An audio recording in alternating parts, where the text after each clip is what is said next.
भाजपला सोडचिठ्ठी देत हर्षवर्धन पाटलांनी आजच इंदापूरमध्ये तुतारी हाती घेतली आणि यानंतर शरद पवारांच्या राष्ट्रवादीमध्ये इनकमिंगच्या संदर्भात आणखी एक मोठी बातमी समोर येते आहे। येत्या 14 तारखेला फलटणमध्ये रामराजे निंबाळकर शरद पवारांच्या राष्ट्रवादीमध्ये प्रवेश करणार असल्याच्या चर्चांना जोर आलाय।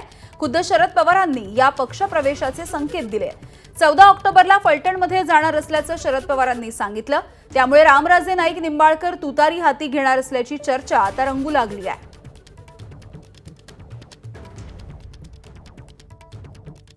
आज हाच कार्यक्रम झाला, निघायच्या वेळेला आणखी कुठून तरी फोन आला आणि त्यांनी हट्ट केला की इंदापूरला चालू आहे, 14 तारखेला आमच्याकडे आलंच पाहिजे।